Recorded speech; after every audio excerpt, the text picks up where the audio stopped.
കൂടുതൽ വാർത്തകളും വീഡിയോകളും കാണാൻ ഈ ചാനൽ സബ്സ്ക്രൈബ് ചെയ്യുക. കൂടെ ബെൽ ബട്ടൺ അമർത്തുക.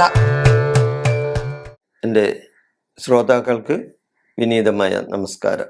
ഇന്നത്തെ എൻ്റെ ജ്യോതിഷ വിഷയം, എത്ര വലിയ ശത്രുദോഷവും അല്ലെങ്കിൽ എത്ര വലിയ ശത്രുവും നിങ്ങളുടെ മുമ്പിൽ മുട്ടുമടക്കും. ഇത് ചെയ്താൽ, എന്ത് ചെയ്താൽ, ഞാൻ ഈ പറയുന്ന കാര്യങ്ങൾ ചെയ്താൽ തീർച്ചയായിട്ടും ആ ശത്രുത നിങ്ങളിൽ നിന്നും അകന്നു പോകും. അല്ലെങ്കിൽ അവൻ നിങ്ങളോട് സുല്ലു പറയും. ഈ ശത്രു ഇന്നിപ്പോൾ ശത്രുത ഇല്ലാത്തവർ വളരെ ചുരുക്കം പേരെയാണ്. ഏത് രംഗത്തും ശത്രുതയാണ്. ഞങ്ങളെ തന്നെ പറയാം, ആദ്യം ജ്യോത്സ്യന്മാരുടെ ഇടയിൽ തന്നെ ശത്രുക്കളുണ്ട്, ഇല്ലേ? ഉണ്ട്. ഒരു ജ്യോത്സ്യന് വേറെ ജ്യോത്സ്യന് ഇഷ്ടപ്പെടില്ല, അവൻ്റെ ശത്രുവാണ്. അതേപോലെ തന്നെ നമ്മുടെ കുടുംബത്തിൽ തന്നെ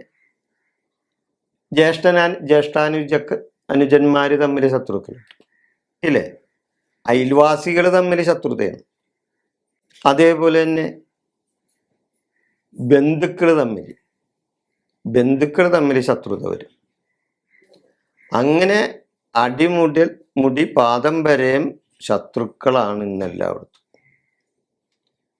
പലർക്കും അതിന് പല കാര്യങ്ങളുണ്ട് ശത്രുത വരാനായിട്ട്. പിന്നെ ബിസിനസ്സുകാർക്ക്, എൻ്റെ അമ്മയെ, ഒരുപാട് ബിസിനസ്സുകാർ പലരും നമ്മുടെ അടുത്ത് വരുന്നുണ്ട്. അവർക്കൊക്കെ ഈ ശത്രുതാദോഷം മാത്രമേ പറയാനുള്ളൂ. കാരണം ഒരു കട ഒരു സ്ഥലത്ത് തുടങ്ങിയാൽ അതിൻ്റെ തൊട്ടടുത്ത് മറ്റൊരുത്തന് കട തുടങ്ങിയാൽ അപ്പം അവൻ ശത്രുവായി.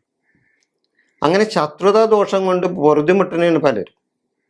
അപ്പം അതിനെയൊക്കെ, ആ ശത്രുക്കളെയൊക്കെ ഒന്ന് ഇല്ലാണ്ടാക്കണം എന്ന് വിചാരിച്ച് അവരെ കയ്യിൽ കയ്യും കാലും ഒടിക്കാനല്ല ഞാൻ പറയുന്നു.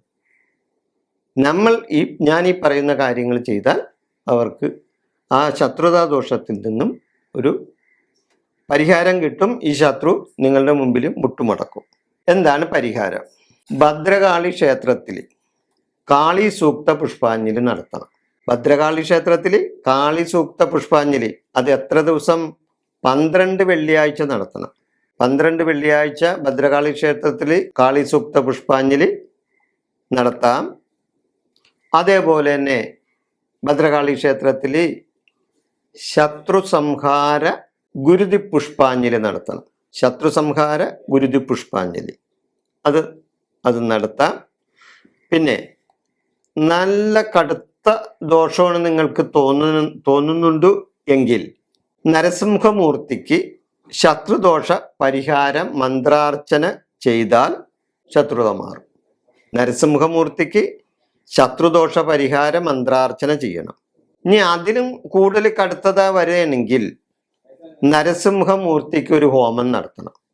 നരസിംഹമൂർത്തിക്ക്, ശത്രുവിനെ സംഹരിക്കാനായി പിറവിയെടുത്ത ശത്രു സംഹാരമൂർത്തിയായ നരസിംഹമൂർത്തിക്ക് ഒരു ഹോമം നടത്തിയാൽ നിങ്ങളുടെ ശത്രു നിങ്ങളുടെ മുന്നിൽ മുട്ടുമുടക്കും. ഒരു സംശയമില്ല. പക്ഷേ ഞാൻ ഈ പറയുന്ന കാര്യങ്ങൾ അതേപോലെ കൃത്യമായിട്ട് ചെയ്യണം. ഞാൻ ഇവിടെ ഈ വിഷയം അവസാനിപ്പിക്കുന്നു. നന്ദി, നമസ്കാരം.